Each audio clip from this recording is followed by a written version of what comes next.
Avatar Meher బాబాకి జై. జై బాబా అండి అందరికీ. ప్రతిరోజు మనము లిజన్ హ్యుమానిటీ అనే గ్రంథంలో బాబా చెప్పినటువంటి అనేక సంగతులు, అనేక ఆధ్యాత్మిక విషయాలు తెలుసుకుంటూ ఉన్నాము. నిన్నటి రోజున బాబా చెప్పినటువంటి విషయం 5 సద్గురువుల గురించి మాట్లాడుతూ ఉన్నారు. ముఖ్యంగా ఆ రోజు సహవాసీలందరినీ కూడా కొండ మీదకు తీసుకువెళ్ళి, మెహరాబాద్ లో కొండ మీదకు తీసుకువెళ్ళి అక్కడ ఉండేటటువంటి తన భావి సమాధిని దర్శింపచేసి మిగిలినటువంటి కట్టడాల గురించి కూడా చెప్తూ ఆయన ఒక చోట సమావేశమయ్యారు. అదే మెహర్ రిట్రీట్, వాటర్ ట్యాంక్ మీద కట్టబడినటువంటి ఒక పై భాగంలో ఆ వరండాలో బాబా తన సహవాసీలతో కూర్చుని ఉండగా ఈ విషయాలన్నీ కూడా చెప్పడం మనం నిన్నటి రోజున చదువుకున్నాం. 5 సద్గురువుల గురించి చెప్తూ వాళ్ళు వేరు దేహాల్లో మనకి కనిపించినప్పటికీ కూడా భగవంతునితో ఒక్కటై ఉన్నారు. ఎప్పుడూ కూడా వాళ్ళు భగవత్ చైతన్యం అనుభూతి పొందుతూనే ఉంటారు. వాళ్ళు వేరుగా ఉన్నప్పటికీ వాళ్ళ అభిరుచుల్లో వేరుంటాయి, స్వభావాలు వేరుంటాయి, తర్వాత వేర్వేరు వ్యక్తిత్వాలు కలిగి ఉంటారు. కానీ ఎవరి ప్రత్యేకత వాళ్ళది. ఈ విషయాలన్నీ కూడా చెప్తూ, ఉదాహరణగా సాయిబాబాకు అలాగే హజరత్ బాబాజాన్ ఇద్దరికీ కూడా కవ్వాలి పాటలంటే ఇష్టం. కానీ హిందూ సద్గురు అయినటువంటి ఉపాసనీ మహారాజ్కి భక్తి సంగీతం అంటే మక్కువ ఎక్కువ. ఈ విషయాలన్నీ కూడా చెప్తూ, ప్రపంచంలో ఈ 5 సద్గురువులు కూడా వాళ్ళు తమ కార్యక్రమాలను బాహాటంగా నెరవేర్చేటప్పుడు నిందలు, అపనిందలు, ఇవన్నీ వ్యతిరేకతలు ఇవన్నీ కూడా వస్తూ ఉంటాయి. ఇంకా అవతార పురుషుని యొక్క సంగతి చెప్పనే అక్కర్లేదు. ప్రతి అవతారంలోనూ అవతార పురుషుణ్ణి వ్యతిరేకించేవారే ఉన్నారు, అలాగే తోలనాడేవారు ఉంటారు. ఇలా ప్రతిసారి నేను వచ్చినప్పుడల్లా కూడా ఈ వ్యతిరేకతే నేను ఎప్పుడు ఎదుర్కొంటున్నాను అని బాబా చెప్పారు. ఇంకా ఏమంటున్నారంటే, దైవీ మానవుడైన అవతారునకు ఎల్లప్పుడూ తీవ్ర వ్యతిరేకత ఉంటుంది. ప్రతి అవతార యుగంలోనూ ఇలాగే జరుగుతుంది. జొరాస్టర్, రాముడు, కృష్ణుడు, బుద్ధుడు, క్రీస్తు, మహమ్మదు, ఇలా వాళ్ళ జీవిత చరిత్రలు చదివినప్పుడు మనకి విషయాలు స్పష్టంగా కనిపిస్తాయి. అందరూ కూడా అలా ఆయా కాలాల్లో ఉండేటటువంటి వ్యతిరేకతను ఎదుర్కొన్న వారే. అదే నాకు ఈనాడు ఎదురవుతోంది. ఈ 5 సద్గురువులు కలిస్తే అవతారుడవుతారు. అంటే అవతార పురుషుణ్ణి భూమి మీదకు తీసుకువచ్చి, అంటే అవతారము అంటే దిగి రావడం, అంటే గంగా అవతరణము అంటాం. అవతరణము అంటే దిగి రావడం, అంటే భగవంతుని యొక్క ఆ స్థితిలో ఉన్నటువంటి ఆ పరమాత్మ భగవత్ చైతన్యాన్ని ఎల్లకాలాల్లోనూ అనుభూతి పొందుతున్నటువంటి ఆ పరమాత్మ అవసరమైనప్పుడు, ఈ భూమిపై భారం అధికమైనప్పుడు, అలాగే సద్గురువులు వాళ్ళ కార్యక్రమాల్ని నిర్వహించడానికి కష్టమైనప్పుడు, వాళ్ళ భారం అధికమైనప్పుడు ఈ భూమి మీదకు రమ్మనమని పిలవడం జరుగుతుంది. వీళ్ళ అందరూ 5 సద్గురువులు వాళ్ళ యొక్క లక్షణాలు అవన్నీ కూడా అవతారునిలో పొందుపరచబడి ఉంటాయి.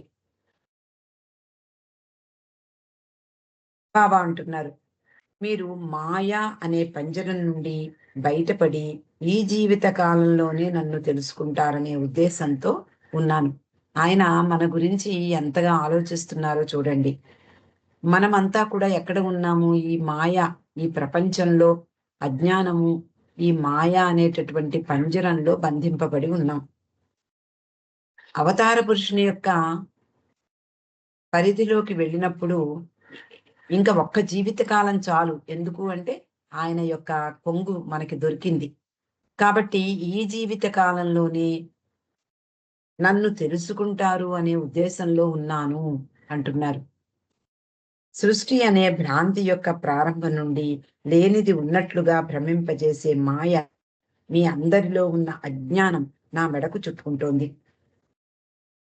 ఈ సృష్టి ఎప్పుడు ప్రారంభమైంది? గాడ్ స్పీక్స్‌లో బాబా చెప్పిన విషయం ఒక్కసారి తలుచుకుంటే, ఎప్పుడైతే భగవంతుడు గాఢ నిద్రావస్థ నుండి ఒక్కసారి మేల్కొని నేనెవరిని అనేటటువంటి ప్రశ్న ఉదయించిందో, అదే క్షణంలో సృష్టి ప్రారంభమైంది. అంటే భగవంతుడే అనేక రూపాలు ధరిస్తూ నేను ఎవరిని, నేను ఎవరిని, ఇది కాదు, అది కాదు, రాయిగా వచ్చినప్పుడు ఇది కాదు నేను అంటూ మరొక రూపాన్ని ధరిస్తూ ఇదే వేదాల్లో నేతి, నేతి అని చెప్పబడింది.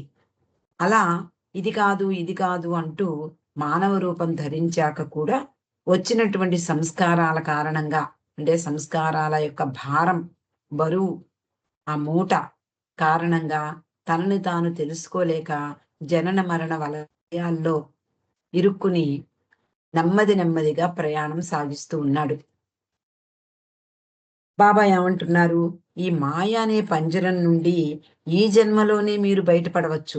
ఎందుకు? మనకు అవతార పురుషుని యొక్క ప్రాపకం దొరికింది కాబట్టి. మీ అందరిలో ఉన్న అజ్ఞానమే నా మెడకు చుట్టుకుంటోంది. అందువలన నేను మళ్ళీ మళ్ళీ రావాల్సొస్తోంది. అసలెందుకు ఇన్ని సార్లు రావాలైనా? ఒక్కసారి వస్తే సరిపోదా? అంటే మనం అజ్ఞానం నుండి మేల్కొనడానికి మనకిష్టం ఉండదు. ఈ మాయను దాటి ఆయనను చేరుకునేందుకు మనము ఇదే బావుంది అనుకుంటాం. ఇక్కడే బాధలు పడుతూ సంతోషం ఏదో అప్పుడప్పుడు సంతోషం కలుగుతూ ఉండగా, ఇదే బావుంది, ఇదే శాశ్వతము అనుకుంటూ, బాధలొచ్చినప్పుడు భగవంతుడిని వేడుకుంటూ గడిపేస్తూ ఉంటాం. కాబట్టి ఎప్పుడు కూడా ఇదే బావుంది అని అనుకుంటామే తప్ప, ఇక్కడ నుండి బయటపడాలి. ఆ ఆత్రం, ఆ ఆర్తి లేదా మనలో ఆ తపన అనేది ఎప్పుడూ తక్కువే ఉంటుంది. అదే విషయాన్ని బాబా అంటున్నారు. నేను ఎందుకు మళ్ళీ మళ్ళీ అవతరించవలసొస్తుంది? ఒక్కసారి ఆయన అవతారం దాల్చినప్పుడు ప్రతి ఒక్కరిని ఆయన దగ్గరికి ఎందుకు చేర్చుకోవటం లేదు? అంటే మనకున్నటువంటి సంస్కారాలు. చాలా మంది మరి అవతార పురుషుడు ఈ భూమి మీదకొచ్చినట్లే తెలీదు. భగవంతుడు మెహర్ బాబా రూపంలో వచ్చినట్లే చాలా మందికి తెలీదు. ఒకవేళ తెలుసుకున్నా సర్లే ఏదో బాబా అంటారు కదా అని పక్కకెళ్ళిపోతారే తప్ప ఆయన గురించి తెలుసుకుందాం. ఆయనకి ఎందుకొచ్చాడో తెలుసుకుందాం. అసలు ఈ మెహర్ బాబా ఎవరు? ఇలాంటి విషయాలు తెలుసుకునేందుకు మనం చూస్తూనే ఉన్నాం. మన చుట్టుపక్కల వాళ్ళే ఆసక్తి చూపటం లేదు. ఎందుకు అంటే వాళ్ళ సంస్కారాల భారం, వాళ్ళ అజ్ఞానం. దాని వలన ఆయన పేరు విన్నా, ఆయన గురించి తెలుసుకోవాలనే ఆసక్తి లేక పక్క నుండి మరలిపోతూ, వాళ్ళ అంటే పాత పురాతనమైనటువంటి సాంప్రదాయాలు, ఆచారాలు వీటినే పట్టుకుని వేలాడుతూ ఉంటూ ఉంటారు. సాధారణంగా మనం కూడా బాబా పరిధిలోకి రాకముందు మనం ఎలా ఉన్నామో మనకు తెలీదు. ఎలాంటి పరిస్థితుల్లో ఉన్నామో, ఒకవేళ ఈయన దొరకకపోయి ఉంటే కూడా మన పరిస్థితిని మనము ఊహించుకోలేం. అలాంటి భయంకర పరిస్థితుల్లో ఉండేవాళ్ళం. కానీ ఆయన కృప, ఆయన మన యొక్క సంసిద్ధత బాబా ఎప్పుడు కూడా అంటారు, నా దగ్గరికి వచ్చినటువంటి వాళ్ళందరినీ అంటే ఒక సద్గురువు దగ్గరికి వెళ్ళినా, ఒక అవతార పురుషుని యొక్క దర్శనం చేసుకున్నా, అక్కడ వాళ్ళందరూ చూసేది అంటే ఆ సద్గురువులు గాని, అవతార పురుషుడు గాని చూసేది ఏమిటి? వచ్చినటువంటి వాళ్ళు ఏ దుస్తులు ధరించారు? ఎంత అందంగా అలంకరించుకున్నారు? ఇది కాదు. మనకున్నటువంటి సంస్కారాల భారం ఏమిటి? ఎంత ఉంది? వీళ్ళు ఎంతవరకు సాగ సాగగలరు?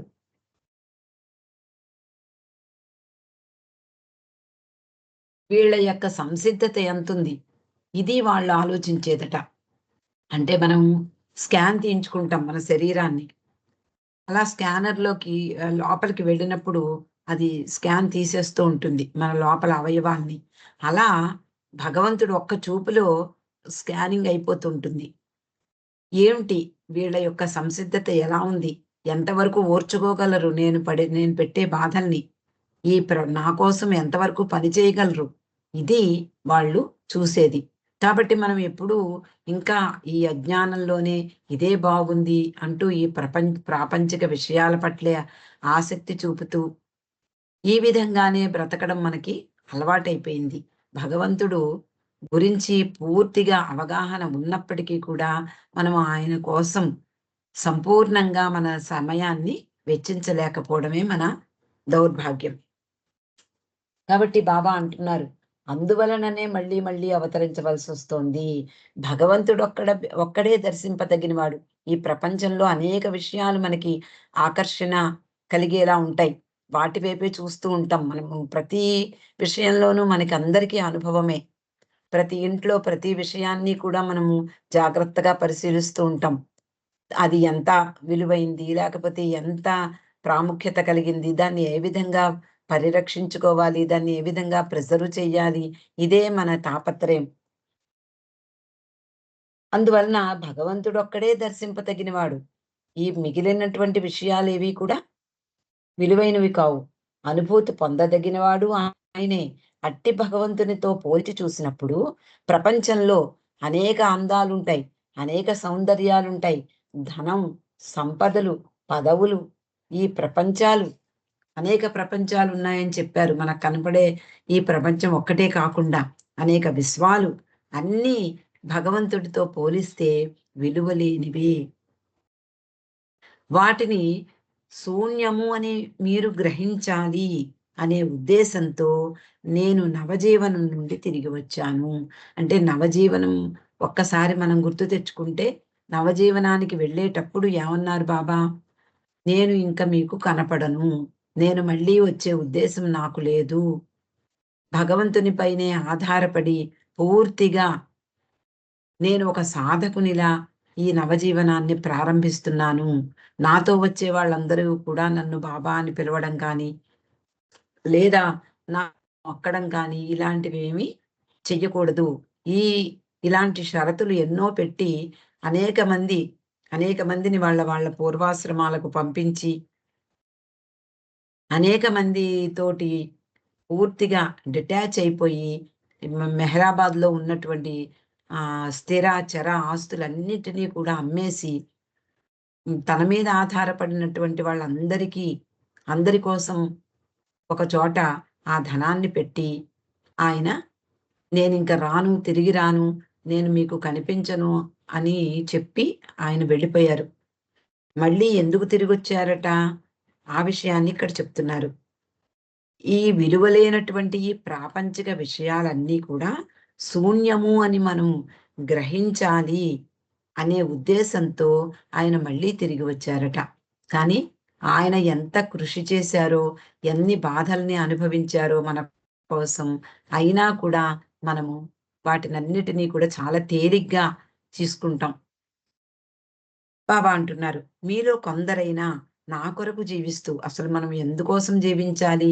ఎవరి కోసం జీవించాలి అంటే భగవంతుని కోసం జీవించాలి. అందువలన అంటున్నారు మీలో అతి కొద్ది మందైనా నా కొరకు జీవిస్తూ, నా పని చేస్తూ, క్రమంగా నన్ను దర్శించి, నాతో అనుబంధాన్ని పెంచుకుని, సర్వము నాకర్పించి, నాపై ఆధారపడి జీవిస్ జీవించి ఉండాలి అంటున్నారు. అంటే ఆయన కోసం జీవించడమే నిజమైన జీవితం. ఆయన పని చెయ్యడమే నిజమైన పని. ఆయనను క్రమంగా దర్శించడమే నిజమైనటువంటి దర్శనీయం. అలా ఆయనతో అనుబంధాన్ని పెంచుకుని సర్వము మనకున్నటువంటిదన్నీ కూడా ఆయనకు సమర్పించి, ఆయనపై ఆధారపడి జీవించడమే మనకు ఉన్నటువంటి ఏకైక లక్ష్యం.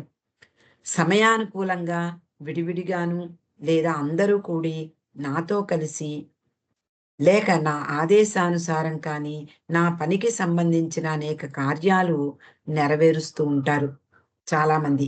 వారిలో కొందరు నిత్యము నా స్పష్టమైన ఆదేశాలను తప్పనిసరిగా పాటిస్తూ, ఎక్కడ ఎలా ఉండమంటే అక్కడే అలాగే ఉంటూ జీవిస్తారు. ఇదంతా మండలి సభ్యుల గురించి చెప్తున్నారు అని మనం తెలుసుకోవాలి. ఎందుకు అంటే బాబా ఆదేశాల్ని అనుసరిస్తూ, ఆయన కోసమే జీవిస్తూ, ఆయననే ప్రేమిస్తూ, ఆయననే నిత్యము దర్శించాలనే అభిలాషను వ్యక్తం చేస్తూ మండలి వారు జీవించేవారు. ఇంక వాళ్ళకి వేరే జీవితం అంటూ లేదు.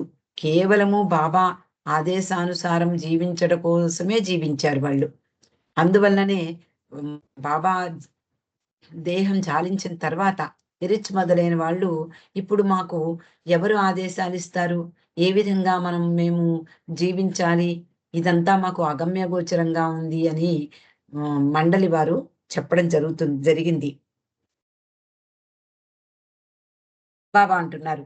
గతంలో ఈ ప్రదేశంలో అంటే మెహరాబాద్‌లో వివిధములైనటువంటి సంస్థలు నడుపబడేవి. హాస్పిటల్ బాబా నే ఏర్పాటు చేసినటువంటి సంస్థలని గురించి చెప్తున్నారు. హాస్పిటల్ నిర్మించారు, స్కూల్స్ నిర్మించారు. అలాగే బీదవారికి ఆశ్రయం ఇచ్చే లోగిళ్ళున్నాయి. అంటే ధర్మశాలలు, బాలురకు, పురుషులకు, స్త్రీలకు, పిచ్చివారికి, మస్తులకు వేరు వేరు ఆశ్రమాల్ని నిర్మించారు బాబా. కులమత వర్గాలకు అతీతంగా ఎవరు ఎలాంటి ఏ కులమైనా, ఏ వర్గమైనా, ఏ మతమైనా అందరూ కూడా బాబా సన్నిధిలో బాబా ఆశ్రయం పొందినటువంటి వాళ్ళు అనేక మంది ఉన్నారు. అలా అన్నిటికీ అతీతంగా అందరూ ఆశ్రయం పొందారు. తర్వాత ధనం గురించి బాబా చెప్పబోతున్నారు. మనకందరికీ తెలుసు బాబా ఎప్పుడూ కూడా ధనాన్ని తాకలేదు. అంటే బాబా తన విశ్వకార్యం ప్రారంభించిన నాటి నుండి అంటే ముఖ్యంగా అది కూడా కాదు. బాబాజాన్ ఎప్పుడైతే ఆయనను ముద్దు పెట్టుకుని ఆయనకు బ్రహ్మానంద స్థితికి చేర్చినప్పుడు నుండి ఆయన ధనాన్ని ముట్టుకున్నట్టుగా మనకి కనిపించదు ఎక్కడా కూడా. అంతకుముందు బహుశా చిన్న పిల్లవాడిగా ఉన్నప్పుడు మనం చదువుకున్నాం 'లార్డ్ మెహర్‌లో' తన తండ్రి జేబుల్లోంచి కొంత చిల్లర తీసి వీధిలో అందరికీ బీదవాళ్ళకి పంచిపెట్టేవారట. ఇలాంటి సమయాల్లో తప్ప ఆయన ధనాన్ని తాకలేదు అని మనకందరికీ తెలుసు. అంతేకాకుండా బీదవారి కార్యక్రమాలు చేసినప్పుడు, లేకపోతే మస్తుల కోసం వెళ్ళినప్పుడు ఇలా ఆ అవసరార్థం ఆయన సొమ్మును తాకేవారు తప్ప, సొమ్ముతో పని లేదు అంటారు. అదే విషయాన్ని ఇక్కడ చెప్తున్నారు.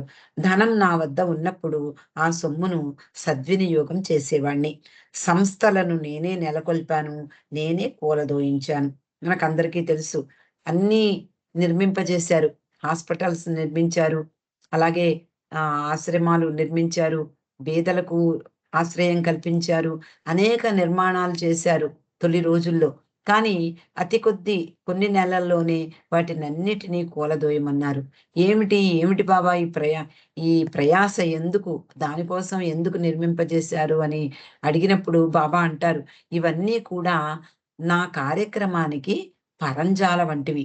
అంటే ఒక బిల్డింగ్ కట్టేటప్పుడు పరంజాలు ఏర్పాటు చేసుకొని ఎత్తుగా ఎక్కేందుకు వీలుగా వాళ్ళు పనులు చేయడానికి పరంజాలు ఏర్పాటు చేసుకుంటారు. బిల్డింగ్ కన్‌స్ట్రక్షన్ అయిపోయిన తర్వాత ఈ పరంజాలతో పని లేదు. వాటిని తీసేస్తారు.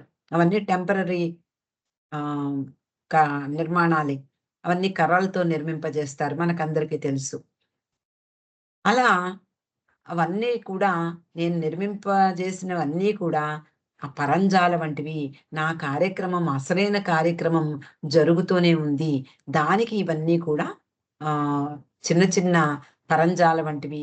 కాబట్టి నా పని పూర్తయినప్పుడు వీటిని తొలగింపజేస్తాను అని కూడా బాబా మనకి చెప్పడం జరిగింది. అలాగే అంటున్నారు. మీలో ఎవరైనా ప్రేమతో ఇచ్చిన ధనాన్ని ప్రేమతో స్వీకరించి ప్రేమతోనే వినియోగిస్తాను. ఇక్కడి సంస్థలు శాశ్వత ప్రాతిపదికగా నేను నడపలేదు.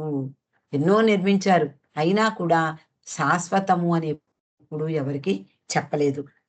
కొన్ని నెలల్లోనే వాటిని తీసేశారు. ఆయా సంస్థలున్నా, లేకున్నా నన్ను నిరంతరం ప్రేమించే ప్రతి హృదయం నా పని చేస్తూ, నా ఆశ్రయంలో ఉంటోంది. ఎంత గొప్ప విషయం చెప్పారో చూడండి. ఈ సంస్థలనేవి బాహ్యంగా కనిపించేవే. కానీ అందరి హృదయాల్లో ఉన్నటువంటి ఆ భగవంతుడే నిరంతరము బాబాని ప్రేమిస్తూ ప్రతి హృదయము అంటే ఆయన నెలవైనటువంటి ప్రతి హృదయము కూడా అంటే ప్రేమికులందరూ కూడా బాబా పని చేస్తూ ఉన్నారు.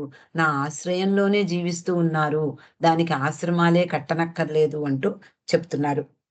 ప్రతి అవతారంలోనూ యుగాలుగా ఇట్టి పద్ధతులే కొనసాగుతూ ఉంటాయి. నాకత్యంత సన్నిహితులై జీవించే ప్రేమికుల సంఖ్య రోజు రోజుకి పెరిగిపోతోంది. అంటే ఆ రోజుల్లోనే అంటే 1955వ సంవత్సరంలో జరిగినటువంటి సంఘటనలన్నీ కూడా మనం తెలుసుకుంటూ ఉన్నాం. ఆ రోజుల్లోనే బాబా అంటున్నారు, "నా దగ్గరికి వచ్చే ప్రేమికుల సంఖ్య రోజూ పెరిగిపోతూ ఉంది. చివరకు వారంతా నాపై ప్రతి చిన్న విషయానికి ఆధారపడతారు.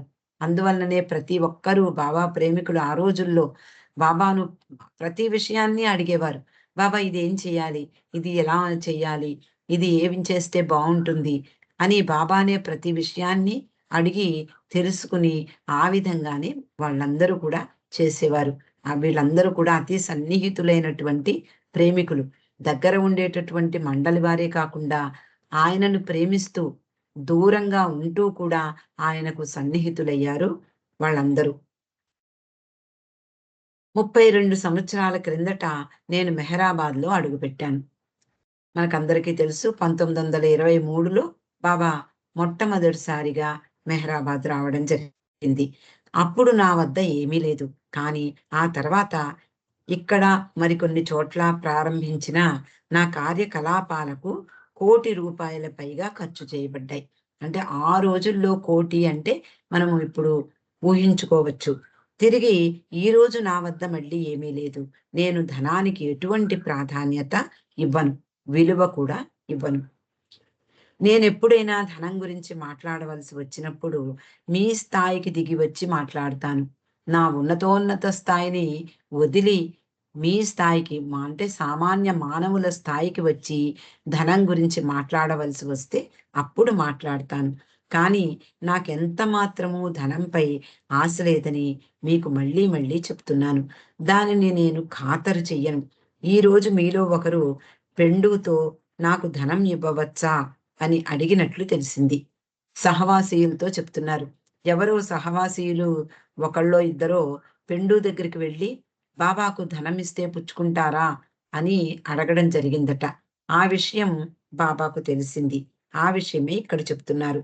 నాకు అప్పుడు అంటే మీరు అడిగినటువంటి సంగతి విని సద్గురువులలో ఒకరైన సాయిబాబాకు ధనం పట్ల గల వైఖరిని గుర్తుకు తెస్తోంది. అంటే మీరు అడిగినటువంటి విషయం నాకు సాయిబాబా విషయం గుర్తుకు తెస్తోంది అని చెప్తున్నారు. సాయిబాబా గురించి మనందరికీ తెలుసు. ఆ విషయాన్ని ఇక్కడ బాబా చెప్తున్నారు. సాయిబాబా యొక్క అద్భుతమైన వ్యక్తిత్వం, కాంతివంతంగా ప్రకాశించే నయనాలు అందరినీ ఆకట్టుకునేవి.